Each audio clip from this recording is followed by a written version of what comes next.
que pareça, não há muita diferença. Isso porque o compositor já trabalha de forma solitária, né? Principalmente eu, que não tenho muitos parceiros, né? Ou um texto e tenho que adaptá-lo para versos, né? Para uma ópera, por exemplo. Então, na verdade, para mim está sendo bastante natural, porque eu normalmente já vivo numa espécie de quarentena, pois eu vou todos os dias para o meu estúdio, né? No determinado horário, às vezes até mais do que um período, digamos, normal, fico o dia inteiro, digamos assim, mas isso eu já faço há anos.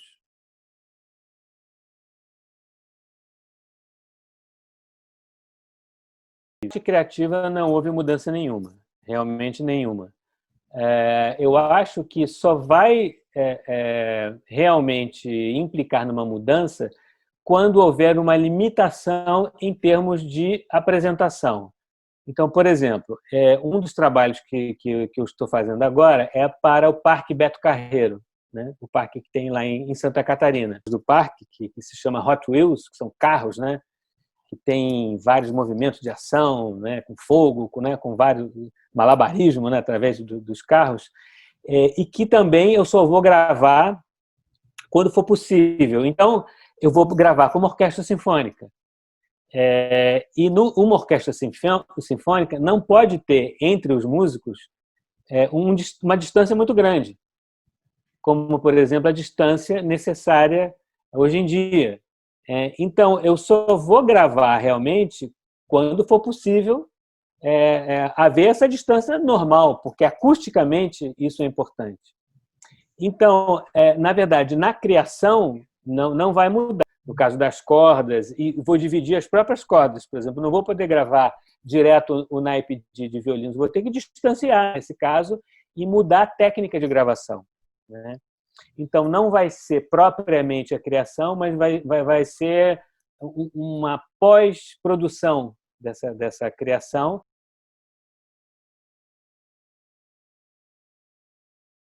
Né? Então, no caso de uma orquestra sinfônica, que ela se adequa a um determinado espaço, em muitas situações, esse espaço vai ter que ser maior. Então, a orquestra vai ter que ser menor para ocupar um espaço que antes era maior. E, provavelmente, isso vai acontecer a isso, por conta da emissão vocal, né? Aquilo que gera, é igual a fala, né?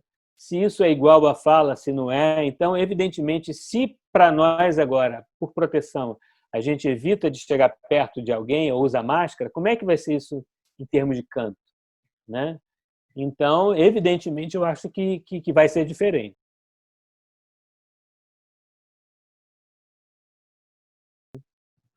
O streaming ele é uma questão delicada mesmo antes da pandemia, né?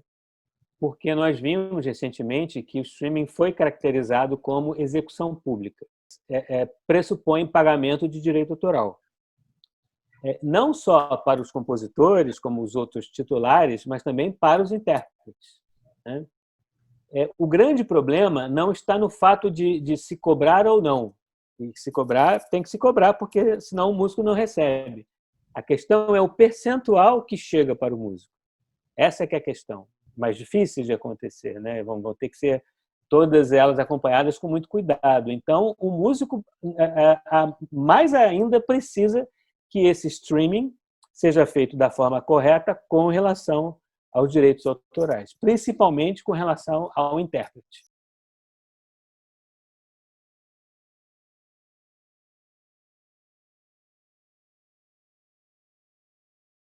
O que acontece depois dessa febre, ela vai diminuindo, né? As coisas vão se ajeitando, né? Mas uma grande parte, uma maioria absoluta dessas lives, mesmo grandes shows, como houve, por exemplo, em âmbito internacional, aquele que foi promovido pela Lady Gaga, gravado antes e é disparado naquela hora. Então, é uma espécie de fake live, né? Porque não é live de verdade. É live quando por exemplo, uma entrevista, quando os músicos se apresentando direto. Então, o que tem acontecido por exemplo, quando você vê uma live de um cantor com um violonista, o violonista grava a base, manda a base para o cantor e ele coloca a voz. E você vai somando, né? Tem sido feito assim. Quando é um grupo ou uma dupla sertaneja que aí se apresenta de fato num espaço maior, com vários músicos, a gente viu que isso, inclusive, gerou problemas porque muitos ficaram doentes por conta disso. Então, quando isso acontece, esse evento tem que ser, obviamente, muito bem elaborado, com cuidado, patrocinadas por empresas que pagaram para essa dupla um montante bastante né, grande, um cachê bastante alto, doando alimentos. Então, é uma coisa que, no meu entender, um contrassenso, né? Ou seja, se a empresa está pagando um cachê altíssimo para esses artistas, né, e o público está doando, na verdade, os artistas não estão doando muita coisa, né? Eles estão, na verdade, monetizando o trabalho deles, que não é nenhum crime, né? Não, na verdade, né? Então, eu acho que essa doação, né, esse aspecto filantrópico, deveria ser de todos, inclusive da própria empresa. Digamos que uma iniciativa pouco esclarecida nesse sentido, né? Eu acho que deveria ficar mais claro isso para o público, se o artista está ganhando ou não, porque a maioria absoluta das lives que eu tenho, não digo visto, mas que eu sei que têm sido realizadas por músicos, são gratuitas, ou seja, o músico toca e não ganha nada.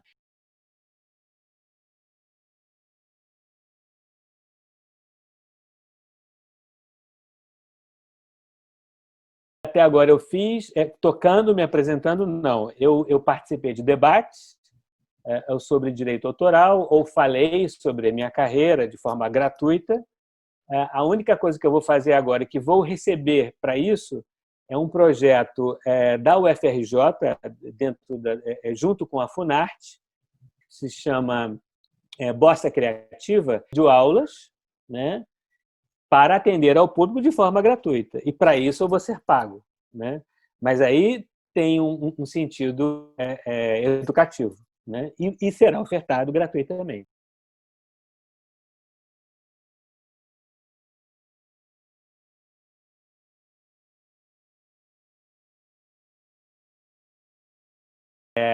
Eu me encantei evidentemente que eu sabia, eu tinha uma expectativa, né? Como você falou, essa expectativa foi correspondida e foi muito mais porque eu me encantei com a simpatia do povo, né? Com a beleza do lugar, né? E, por exemplo, com coisas que eu não imaginava, né? Eu não imaginava que, por exemplo, estando num carro, numa van, que a gente fazia os passeios, saindo num lugar que estava numa praia com sol, uma hora depois estava na neve. E no aspecto afetivo, para mim foi muito mais, porque eu entendi melhor a minha origem. Para mim foi maravilhoso. E logo quando eu retornei, fiz um almoço em família, chamei enfim, os parentes e para a gente fazer essa interação maior e entender como é que isso se deu. Passa a conhecer mais e a valorizar mais aquilo que é realmente nosso e é só nosso. E é isso que interessa ao outro. O que interessa ao outro não é aquilo que todo mundo tem. O que interessa ao outro é aquilo que só tem naquele lugar, né? Foi isso que eu vi, por exemplo, ao visitar o Líbano, né? Então, o que eu digo para os meus irmãos, né? O primo, como a gente fala, quanto mais a gente está voltado, não é voltar-se para si, não, mas quanto mais a gente se conhece, mais a gente tem condições de trocar com o outro.